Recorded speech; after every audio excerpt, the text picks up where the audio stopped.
Hi friends, welcome to Komo's lifestyle. இன்றைக்கி வீடியோவில் பெண்களுக்கு ரொம்பவே யூஸ்ஃபுல்லான வீட்டு குறிப்புகளும் சமையல் குறிப்புகளும் பார்க்க போகிறோங்க. இன்றைக்கி பார்க்குற இந்த டிப்ஸ் எல்லாமே உங்களுக்கு ரொம்ப யூஸ்ஃபுல்லாக இருக்கும். வீடியோவை ஸ்கிப் பண்ணாமல் பாருங்கள். நம்ம சேனலை ஃபஸ்ட் டைம் பார்க்குறவங்களா இருந்தால் சப்ஸ்கிரைப் பண்ணிவிட்டு பக்கத்தில் இருக்க பெல் ஐக்கானை கிளிக் பண்ணி ஆளுன்னு கொடுத்துக்கோங்க. அப்போ தான் நான் போடக்கூடிய வீடியோக்கள் உங்களுக்கு நோட்டிஃபிகேஷனாக வரும்.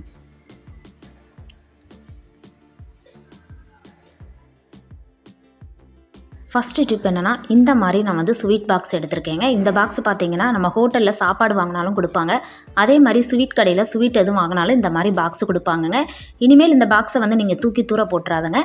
இந்த மாதிரி கம்பி எடுத்திருக்கேங்க. இதை நெருப்பில் காட்டிட்டு இப்போ இந்த பாக்ஸுக்கு பேக் சைடு எல்லா பக்கமும் நம்ம இப்படி கேப் விட்டு நம்ம ஹோல் போட்டுக்கலாம். இந்த மாதிரி போட்டுக்கோங்க. எல்லா பக்கமும் நெருப்பில் காட்டிட்டு நம்ம ஹோல் போடும்போது நமக்கு ஈஸியாக நமக்கு இந்த ஓட்டெல்லாம் போட்டுடலாங்க. இந்த மாதிரி எல்லா பக்கமும் நீங்கள் நெருப்பில் காட்டிட்டு போட்டுக்கோங்க.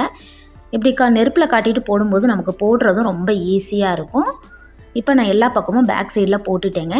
இப்போ இந்த பக்கத்துலேயுமே நம்ம இந்த சைடில் கொஞ்சம் மேலே வரைக்கும் நான் கை வச்சுருக்கிற வரைக்கும் நம்ம ஹோல் போட்டுக்கலாம்.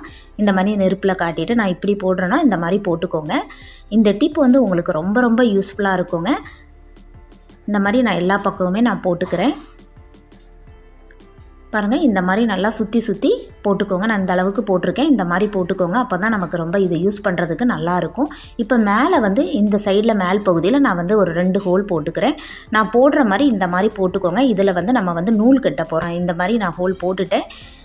இப்போ இதில் நூல் கட்டிக்கலாம். நான் ஒரு நூல் எடுத்துருக்கிறேங்க. நீங்கள் எந்த நூல்னாலும் எடுத்துக்கோங்க. இப்போ இந்த நூலை நம்ம வெளிப்பக்கத்துலேருந்து கொடுத்து உள்ளோடி எடுத்து இப்படி நல்லா ஒரு முடிச்சு மாதிரி நம்ம போட்டு வச்சுக்கலாங்க. இப்படி தொங்க விடுற மாதிரி வரும். பாருங்கள், நான் உங்களுக்கு போட்டு காட்டுறேன். இந்த மாதிரி போட்டுக்கோங்க. இந்த டிப்பு உங்களுக்கு ரொம்ப யூஸ்ஃபுல்லாக இருக்குங்க. செய்கிறதுமே பார்த்திங்கன்னா நமக்கு ஒரு 5 நிமிஷம் தான் ஆகும். டக்கு டக்குன்னு செஞ்சிடலாம். பாருங்கள், இந்த மாதிரி நூல் எடுத்துக்கிட்டேன் இப்படி வெளியில். இப்போ இதில் நம்ம ஒரு முடிச்சு போட்டுக்கலாம். நல்லா ஸ்ட்ராங்காக போட்டுக்கோங்க. பாருங்கள், இந்த மாதிரி நான் போட்டு எடுத்துக்கிட்டேன். நமக்கு இப்படி கிடச்சிக்கும். நமக்கு தொங்க விடுற மாதிரி இப்படி இருக்கும். பாருங்கள், இந்த மாதிரி இருக்கும். இப்போ நம்ம இது எதுக்கு யூஸ் பண்ண போகிறோம் அப்படின்னா, கிச்சனில் இருக்க சிங்கில் தாங்க நம்ம யூஸ் பண்ண போகிறோம். சிங்கில் பார்த்திங்க அப்படின்னா நம்ம சாப்பிட்டுட்டு இந்த தக்காளி இதெல்லாம் பார்த்திங்கன்னா வேஸ்ட்டெல்லாம் இருக்கும். அப்படியே கொண்டு பசங்களாம் என்ன பண்ணுவாங்கன்னா பிளேட்டை அப்படியே சிங்கில் போட்டுருவாங்க. போடும்போது தண்ணி ஊற்றி போடும்போது பார்த்திங்கன்னா நமக்கு சிங்கு அடைச்சிக்குங்க. தண்ணியே போகாது. பிறகு நம்ம எல்லாம் கலட்டி தான் நம்ம க்ளீன் பண்ண வேண்டிய இருக்கும். ரொம்ப கஷ்டப்பட வேண்டிய இருக்கும். இனிமேல் உங்களுக்கு அந்த மாதிரி அடைக்கவே அடைக்காதுங்க. இப்போ ஒரு மூடி எடுத்திருக்கேன். ஒரு வாட்டர் பாட்டிலோட மூடி. நமக்கு நிறைய ஜூஸ் பாட்டில் அதேமாதிரி கல்யாண வீட்டுக்கெலாம் போனோம் அப்படின்னா தண்ணி குடிக்க வாட்டர் பாட்டில் கொடுப்பாங்க.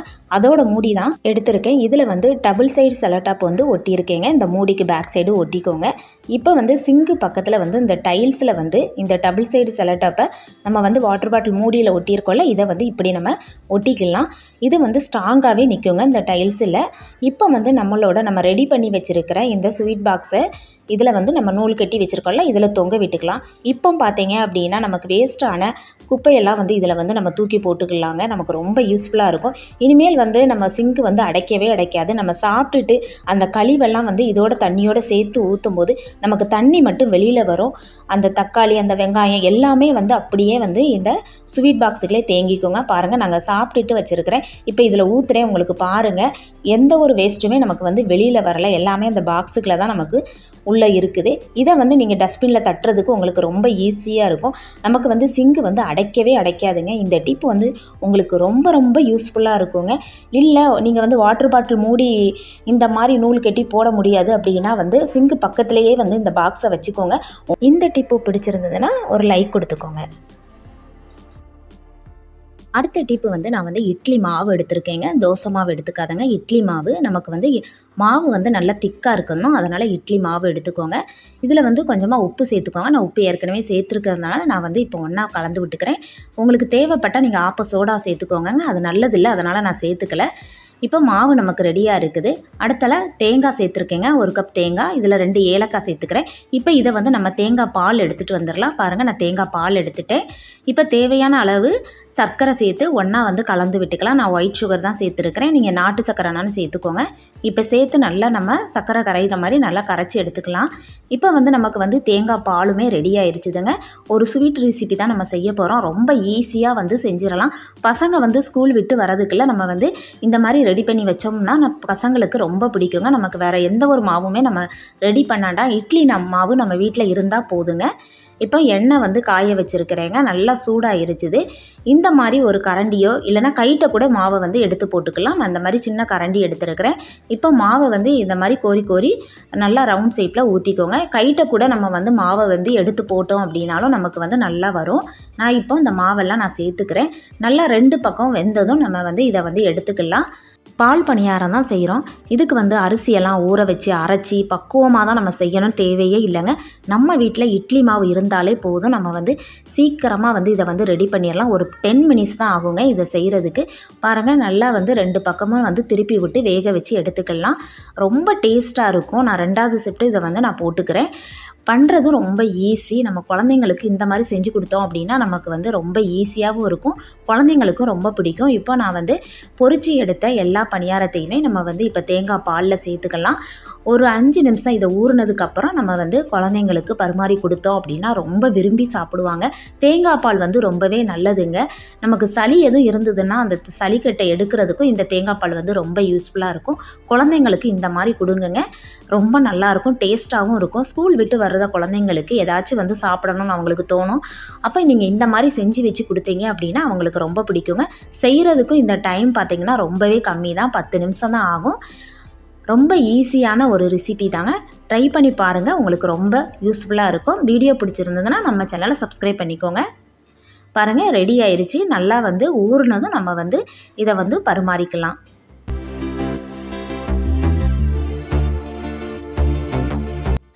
பர்னர் பார்த்தீங்க அப்படின்னா வந்து நமக்கு ரொம்ப வந்து அப்படியே அழுக்கு கரையாக பிடிச்சி போய் இருக்குங்க. இந்த மாதிரி இருக்குது என்னோடது. பாருங்கள், இதை க்ளீன் பண்ணுறதுக்கு நம்ம வந்து ரொம்ப கஷ்டப்படுவோம். நல்லா ஸ்க்ரப்பர்லாம் போட்டு சோப்பெல்லாம் போட்டு தேய்ன்னு தேய்ப்போங்க, லெமன்லாம் வச்சு தேய்ப்போம். இதை வந்து ஒரு பொருளை வச்சு நம்ம ரொம்ப ஈஸியாக வந்து க்ளீன் பண்ணி எடுத்துக்கலாம். அந்த ஒரு பொருள் வந்து ஹார்பிக் தாங்க.